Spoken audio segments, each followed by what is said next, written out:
এই তীব্র গরমে কোথায় যাবে ভেবে পাচ্ছ না? অসাধারণ শান্ত নিরিবিলি ঠান্ডা পরিবেশ সাথে ভক্তির কথা যদি খুঁজতে চাও তাহলে এই ভিডিওটা শুধুমাত্র তোমার জন্য। সংস্কৃত থেকে বাংলায় রামায়ণ রচনা করেছেন, লিখেছেন এবং এই স্থানে ব্রহ্মহরিদাস ঠাকুর ভজন করেছেন। ব্রহ্মহরিদাস ঠাকুরের জন্মস্থান পূর্ব বাংলা। এই ভিডিওতে থাকছে বাংলার গর্ব মহাকবি কীর্তিবাস ওঝা জন্মস্থান এবং পরম ভক্ত শ্রীল হরিদাসের জীবন কাহিনী। তাহলে ভিডিওটা স্কিপ না করে পুরো প্রথম থেকে দেখতে থাকো। চলো শুরু করি প্রথম থেকে। পিউস ওয়ার্ল্ডে তোমাদের সবাইকে জানাই স্বাগত। আমরা চলে যাচ্ছি NH-12 ধরে রানাঘাট ক্রস করে সোজা শান্তিপুর ফুলিয়ার দিকে। ট্রেন রুটটাও আমি এই ভিডিওর মাধ্যমে তোমাদেরকে বলে দেব, দেখতে থাকো, সঙ্গে থাকো পিউস ওয়ার্ল্ড। লেফট সাইডে আমরা ক্রস করছি সারিকুঠির। আমরা সোজা এই রোডটা ধরে চলে যাচ্ছি।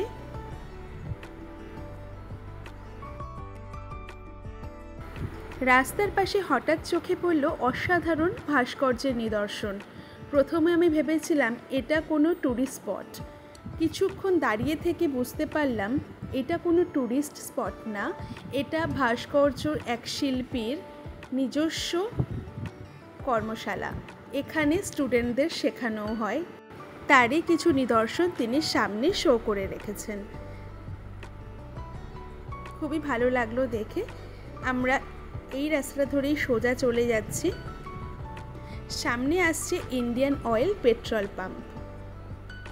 তোমরা যারা কলকাতা থেকে আসবে তোমরা অবশ্যই শিয়ালদা থেকে শান্তিপুর লোকাল ধরবে। স্টেশনের নাম বাটনা কীর্তিবাস। রানাঘাটের পরে কালীনারায়ণপুর, তারপর হবিবপুর, তারপর ফুলিয়া, তারপরেই বাটনা কীর্তিবাস। আমরা এই রাস্তাটার লেফট সাইড ধরে ঢুকে যাচ্ছি। এটা ফুলিয়া। বাহাতে আমাদের পড়বে বাবু সোনা মিষ্টান্ন ভাণ্ডার। তোমরা ল্যান্ডমার্কগুলো দেখে রাখো। একটা বাজার পড়বে, এই বাজারের ভেতর দিয়ে আমরা চলে যাচ্ছি। ট্রেন রুট খুবই সোজা। ট্রেনে নেমে টোটোই ধরে যে কোনো টোটোকে বললেই তোমাদেরকে একদম গন্তব্যস্থলে পৌঁছে দেবে। কিন্তু গাড়ির রুটটা খুবই টাফ, তাই জন্য আমি গাড়ির রুটটা ভালো করে দেখিয়ে দিই। আমরা এখন ফুলিয়া কীর্তিবাস স্মৃতি বিদ্যালয়ের সামনে দিয়ে যাচ্ছি।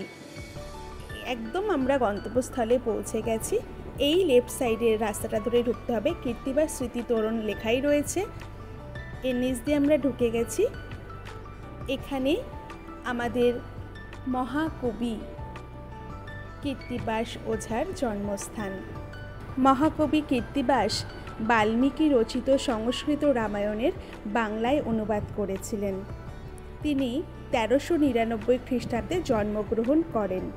নিজের জন্ম বিষয়ে কবি বলেছেন আদিত্যবার শ্রী পঞ্চমী পূর্ণ মাঘ মাস, কিন্তু কবি কোনো সাল তারিখ উল্লেখ করেননি। মহাকবি অনুদিত গ্রন্থের নাম রামায়ণ পাঁচালী। রামায়ণে গার্হস্থ্যচিত্র ও করুণ রসের মহিমান্বিত প্রতিষ্ঠা ঘটেছে। সেই জন্যই রামায়ণ জাতি বর্ণ নির্বিশেষে ভারতীয় হিন্দুদের ওপর চিরন্তন প্রভাব বিস্তার করেছে।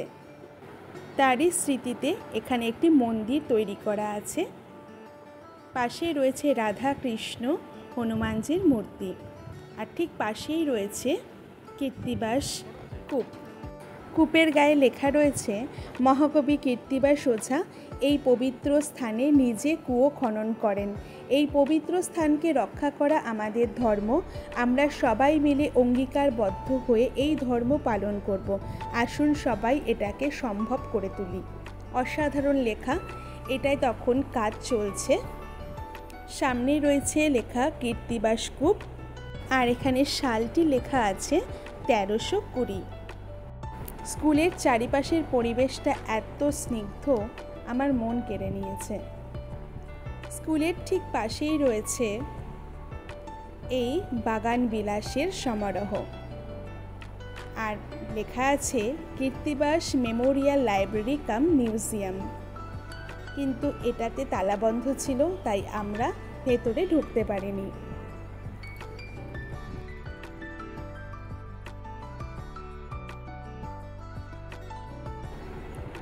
আর কীর্তিবাস ওঝার জন্মস্থানের পাশেই রয়েছে গৌড়ীয় বৈষ্ণব পরম্পরার একজন শ্রদ্ধেয় সাধক শ্রীল হরিদাস ঠাকুর পরমেশ্বর ভগবানের উদ্দেশ্যে এক অসম্ভব শান্ত স্নিগ্ধ পরিবেশের মন্দির।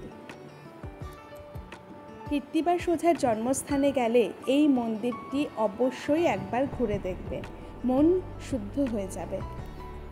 এত তীব্র গরমেও এই মন্দিরের ভেতরে এত সুন্দর, এত ঠান্ডা পরিবেশ ভাবা যায় না। ঢুকতেই সামনে চোখে পড়বে মহাপ্রভু হরিদাসকে কোলে নিয়ে দাঁড়িয়ে আছেন। মন্দিরের চারিপাশটার পরিবেশ দেখো একবার, ভক্তিতে মন ভরে যাবে। আসুন জেনে নিই পরম ভক্ত হরিদাস ঠাকুরের জীবন কাহিনী। জন্ম থেকেই শ্রী হরিদাস ঠাকুর শ্রীকৃষ্ণের পবিত্র নামগুলির প্রতি তার তীব্র ভক্তি প্রদর্শন করেছিলেন।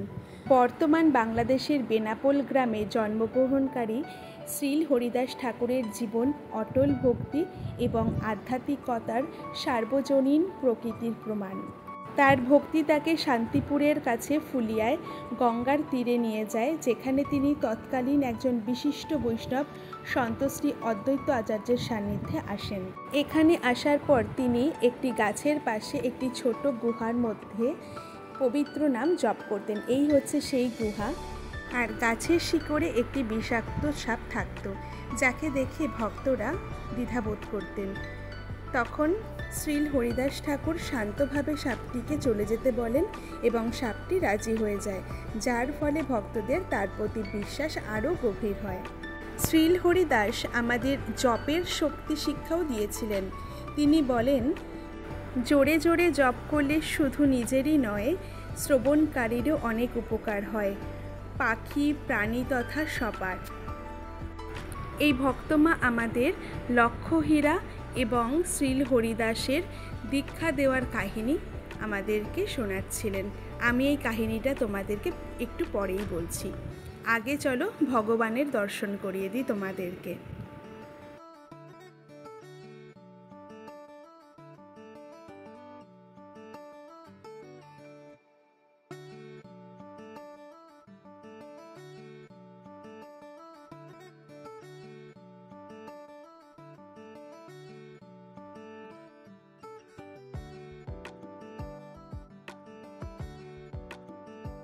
মন্দিরের পাশেই রয়েছে দেখো নিম গাছ আর তুলসী গাছ একই মঞ্চে। এখানে একটি রথ রয়েছে, রথের সময় খুব সুন্দর করে সাজানো হয়। আর ঠিক তার উল্টো দিকেই রয়েছে মায়ের মন্দির। মার মূর্তিটি অসাধারণ, দেখে চোখ জুড়িয়ে যাবে। তখন পুজো চলছিল মন্দিরে।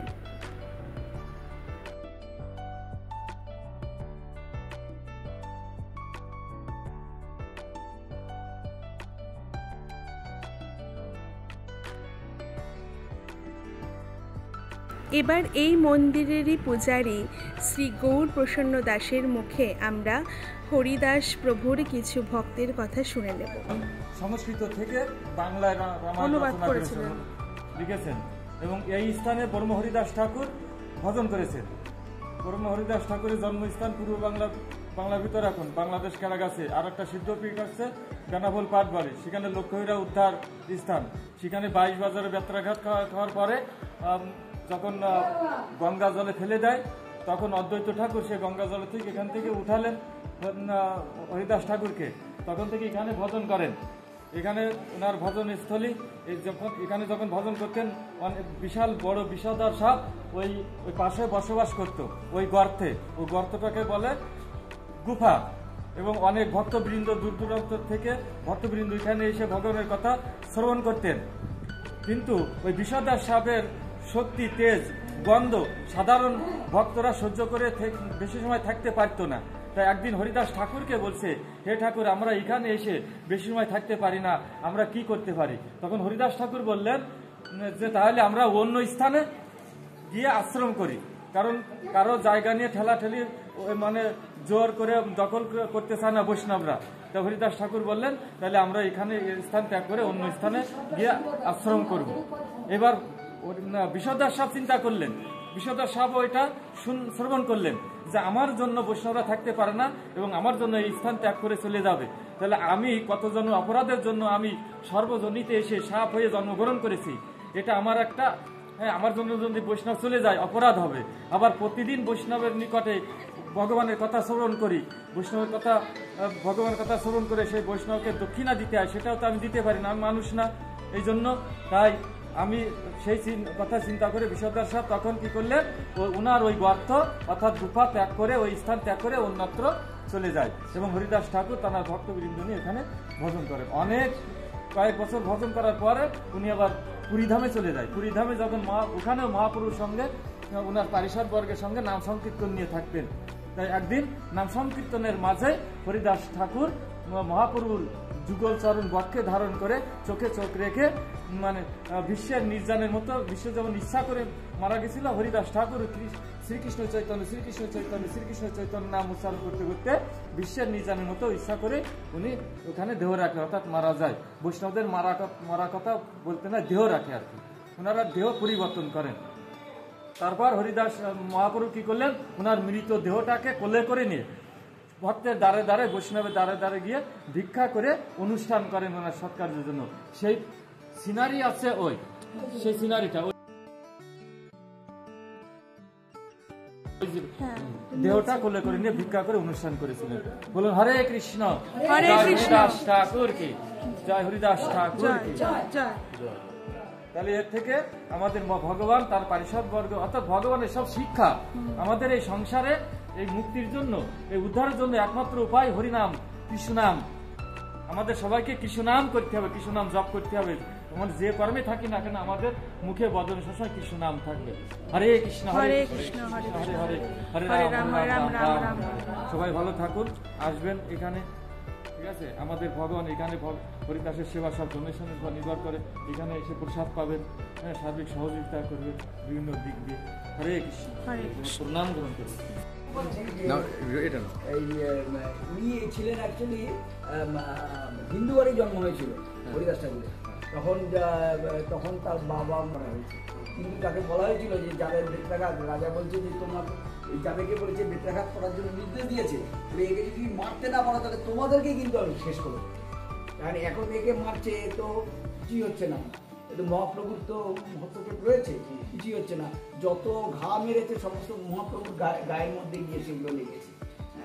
হ্যাঁ, তখন বলছে যে কি করা যায়, তখন বলছে তোমরা আমাকে ভাসিয়ে দাও, আর রাজাকে বলবে যে মরে গেছে বলে জলে ভাসিয়ে। হ্যাঁ, তখন তো ভাসতে ভাসতে ভাসতে ভাসতে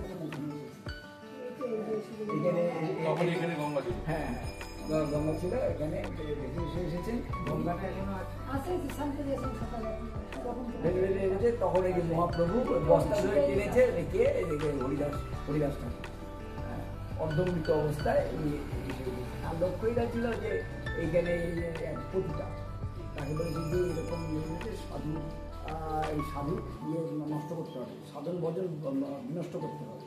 তখন লক্ষ্যটা বলছে এইগুলোতে আমি এক্সপার্ট, আমি এগুলো সাধুদের সাধু ভজন আমি নষ্ট করে।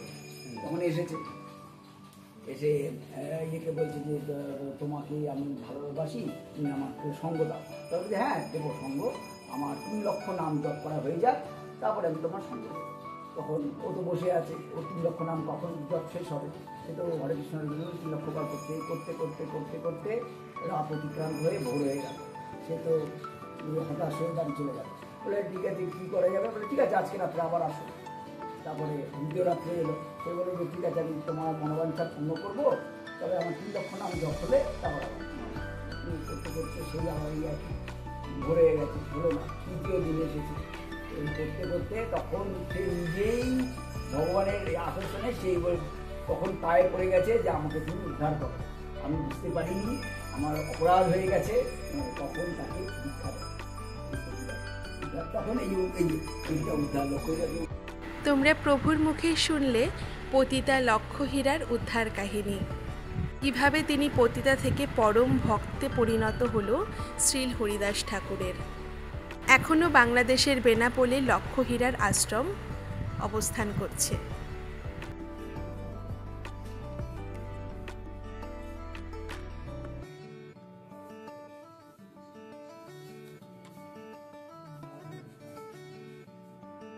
এই যে গঙ্গা থেকে যখন তুলেছে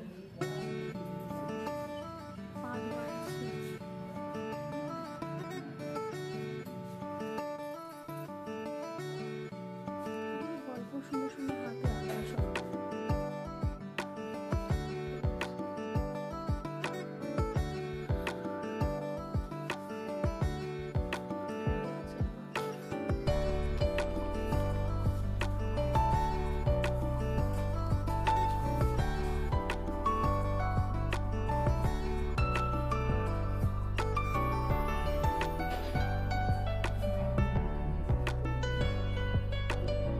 আমার তো যথেষ্ট হয়নি, আমার তো স্যাটিসফাইড নই।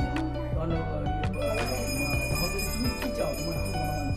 তখন বলছে যে আমি যখন দেহ রাখবো তোমার মুখ পানে চেয়ে আমি দেহ রাখতে চাই। তখন এই তার মুখ পানে চেয়ে দেহ রাখলেন। তারপর উনি মহাপ্রভুনাকে নিয়ে গিয়ে পুরী গঙ্গা সমুদ্রে নিয়ে গিয়ে স্নান করালেন।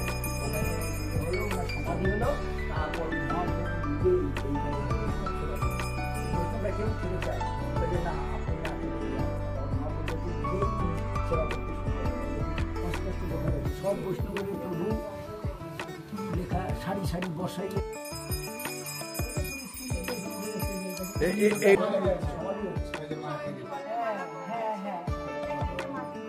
মহাপ্রভু প্রথম মাটি দিয়েছে।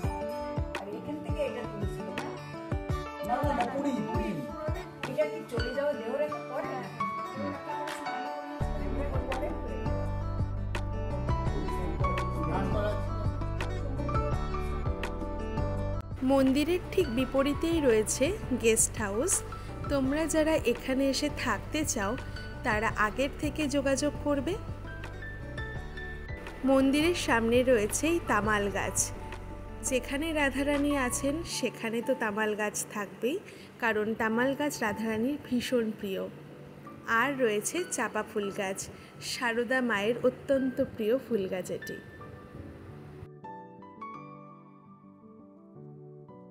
চাপা ফুল আমারও ভীষণ প্রিয়। নিচে অনেক চাপা ফুল পড়ে থাকতে দেখে আমি আর নিজেকে আটকাতে পারলাম না, একটা তুলে নিলাম।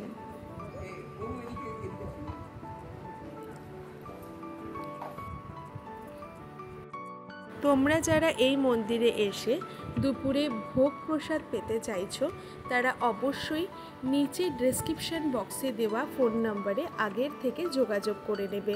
কতজন আসবে সেটা অবশ্যই জানিয়ে দেবে। সেই মতন বাজার করে প্রভুরা তোমাদের জন্য ভোগ প্রসাদ তৈরি করে রাখবেন। আমাদের হাতে এই দিন সময় খুব কম ছিল, তাই জন্য আমরা ভোগ প্রসাদ এখানে সেদিনকে গ্রহণ করিনি। শুধু আমরা এখানে প্রসাদ পেয়েছিলাম ভগবানের। ভিডিওটি ভালো লাগলে অবশ্যই লাইক করে কমেন্ট করে দিও, আর চ্যানেলটিকে সাবস্ক্রাইব করে আমাকে আশীর্বাদ করো। এরকম আরও অনেক ভিডিও পেতে চাইলে দেখতে থাকো পিউস ওয়ার্ল্ড। হরে কৃষ্ণ কৃষ্ণ কৃষ্ণ হরে হরে, হরে রাম রাম রাম হরে হরে।